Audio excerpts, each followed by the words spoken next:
حرام ہے، مستحب روزہ ہے، لیکن جس میں والدین کی نارضایتی ہو، ناراض ہوں، وہ روزہ حرام ہو جاتا ہے، گرچہ مستحب ہے۔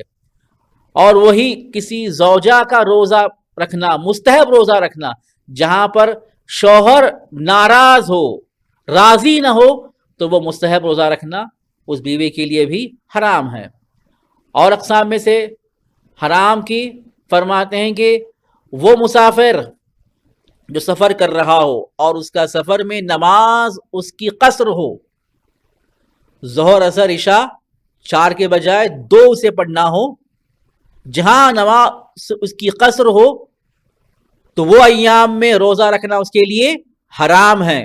ہاں مسافر ہے لیکن وہ 10 دن کی نیت کیا ہو یا اس سے بڑھ کر، جہاں پر نماز قصر نہیں ہوتی ہے وہاں پر اسے روزہ رکھنا بھی واجب ہو جاتا ہے، گرچہ مسافر ہے۔ اور وہ روزہ جس کی بیماری روزہ رکھنے کی وجہ سے بیماری میں شدت ہو جائے اور وہ روزہ اس کے لیے ضرر ہو، نقصان ہو، بیماری میں اضافے کا باعث بنے، ایسی بیماری جو تحمل نہیں کر سکتا، برداشت نہیں کر سکتا، ورنہ چھوٹے موٹے بیماری میں آ جانا، چھوٹی موٹی مشقت ہونا جس سے روزہ ساقط نہیں ہوتا۔ ہاں ایسا نقصان ہے، ایسی مشقت ہے اور ایسی بیماری جو انسان برداشت نہیں کر سکتا، تو وہاں پر روزہ رکھنا اس کے لیے حرام ہو جائے گا۔ یہ اقسام تھے حرام روزوں کے۔ اب یہاں پر فرماتے ہیں کہ اگر کوئی انسان مستحب روزہ رکھے اور آ کر کوئی اسے دعوت دے دے تو فرماتے ہیں کہ اس کے لیے مستحب ہے کہ ایک مومن کی دعوت کو قبول کرے اور اپنا روزے کو افطار کر دے، تو فرماتے ہیں کہ اسے دعوت کا بھی ثواب ملے گا اور وقت سے پہلے جو افطار کیا ہے اس کا بھی اسے ثواب مل جائے گا۔ یہ کس کے لیے؟ یہ مستحب روزے کے لیے ہے، واجب روزے کے لیے نہیں ہے۔ واجب روزے کے لیے انسان اگر کوئی دعوت بھی دے اسے وہ ترک نہیں کر سکتا۔ واجب کی بات کر رہا ہوں، جو ماہ رمضان کے واجب کی بات کر رہا ہوں۔ اور اس کے ساتھ آگے بڑھیں گے، نیت کیسی ہونی چاہیے؟ جیسے ہم نے کہا کہ روزہ واجب بھی ہے، ماہ رمضان کا بھی روزہ ہے، مستحب روزہ ہے، اور ماہ رمضان کی قضاء کا بھی روزہ ہے۔ تینوں اقسام کی نیت بھی فرق کرے گی۔ پہلی تو یہ بات یہ ہے کہ نیت اللہ کی بندگی کے لیے ہونا چاہیے، خالص طور پر، یہ آپ واضح رکھیں۔ ہم جو روزہ رکھتے ہیں اللہ کی بندگی کے لیے، اللہ کی اطاعت کے لیے، اللہ نے جو ہمیں حکم دیا ہے اس کی پابرجائی کے لیے ہم روزہ رکھتے ہیں۔ اگر کوئی انسان ایسی نیت کرے کہ میں روزہ اس لیے رکھ رہا ہوں تاکہ میرے صحت میں اضافہ ہو جائے، مجھے سلامتی مل جائے اور میرا علاج ہو جائے، یہ نیت سے اگر وہ پرائمریلی نیت کر رہا ہو، یہ نیت سے روزہ رکھ رہا ہو، تو فرماتے ہیں کہ اس کا روزہ باطل ہے، غلط ہے۔ توجہ کر رہے ہیں آپ ہی؟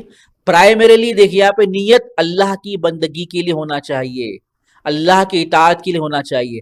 سیکنڈریلی میں دیکھیے آپ، اگر اسے فائدہ پہنچ رہا ہے، اس کی جسم کو فائدہ پہنچ رہا ہے، اس کا علاج ہو رہا ہے، تو کوئی مشکل نہیں، لیکن پرائمریلی نیت اس کی یہی ہو کہ میں اپنی صحت کے لیے، اپنے علاج کے لیے روزہ رکھ رہا ہوں، تو وہ نیت غلط ہے اور روزہ بھی اس کا باطل ہے۔ اب جیسا میں نے کہا کہ نیت اس کی ٹائمنگ کب ہے، کب ہمیں نیت کرنا ہے، تو فرماتے ہیں کہ اگر ماہ رمضان کا وہ ہے تو انسان گزشتہ رات سے فجر سے پہلے تک وہ نیت کر سکتا ہے۔ فجر، وہ فجر ٹائمنگ جو ہمارے کیلنڈر میں، جو ہمارے ایپس میں لکھی ہوتی ہے، وہ ٹائمنگ میری وہ مراد ہے، نہ کہ گھر کے قریب جو مسجد میں اذان ہو رہی ہے، ممکن ہے کہ دیکھو وہ 5 منٹ کے بعد 10 منٹ کے بعد اذان دیں، وہ معیار نہیں ہے۔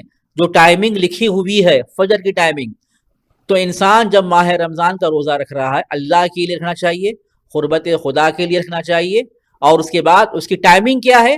ٹائمنگ یہ ہے کہ گزشتہ رات، ایسا نہیں کہ وہ فقط صبح ہی کرے، لازم نہیں ہے۔ جیسے ہی چاند نظر آ گیا تو وہاں پر وہ پورے رمضان کی بھی نیت کر سکتا ہے، میں پورے رمضان کا روزہ رکھتا ہوں واجب قربتاً اللہ، چاہے تو وہ ہر روز، یعنی کل کے دن کے لیے وہ آج کی رات سے وہ روزے کی نیت کر سکتا ہے. کب تک کر سکتا ہے وہ؟ فجر سے پہلے تک. یہ ماہ رمضان کی روزے کے لیے ہے. اگر قضا ہو ماہ رمضان کی قضا کی، ماہ رمضان کے قضا کے روزے رکھ رہا ہو تو فرماتے ہیں وہ چاہے تو ظہر کے وقت تک بھی، یعنی رات سے، گزشتہ رات سے لے کر ظہر کا جو وقت ہے، زوال کا جو وقت ہے، اس سے پہلے تک وہ نیت کر سکتا ہے. مثال کے طور پر وہ فوراً نماز پڑھا، اپنے کاموں میں مصروف ہو گیا، ظہر سے پہلے اسے یاد آیا ارے بھائی میں ناشتہ بھی نہیں کیا، کچھ کھایا بھی نہیں ہوں، کچھ پیا بھی نہیں ہوں، تو فوراً وہ ظہر سے پہلے ماہ رمضان کی قضا روزوں کی نیت کر کر مغرب تک اگر وہ اپنے آپ کو امساک کرے گا، روزے پر باقی رکھے گا، تو اس کا قضا روزہ کاؤنٹ کیا جائے گا. یہ کس کے لیے؟ یہ قضا روزے کے لیے ہے. مستحب روزے کی ٹائمنگ فرماتے ہیں، دیکھیں اس میں یہاں پہ، وہ مغرب سے پہلے تک بھی نیت کر سکتا ہے. اگر کوئی انسان دن بھر کچھ کھائے نہ پیے، مغرب سے پہلے ایک دم یاد آ جائے کہ بھائی میں کھایا بھی نہیں ہوں، پیا بھی نہیں ہوں، نیت کر لے اور مغرب تک ویٹ کر لے اور اس کے بعد افطار کر لے، تو اللہ تعالیٰ اسے روزے کا ثواب، مستحب روزے کا ثواب اسے عنایت کرے گا. یہ ٹائمنگ کے اعتبار سے ہے. اور بعد میں دیکھیے آپ یہ ہے کہ اگر کوئی انسان مستحب روزہ، ایک اور ایک اچھی بات ہے دیکھیے اس میں یہاں پہ، ظہر سے پہلے مثال کے طور پر 13 رجب کا روزہ، مثال کے طور پر بیست کا روزہ، مثال دے رہا ہوں جہاں پر مستحب روزہ ہے، نیت تو کر چکا تھا، ظہر سے پہلے اسے یاد آیا کہ میرے لیے، میرے گردن پر قضا کی بھی نیت ہے، میرے اوپر ماہ رمضان کے قضا روزے بھی ہیں، تو وہ ظہر سے پہلے اپنی نیت کو چینج کر سکتا ہے.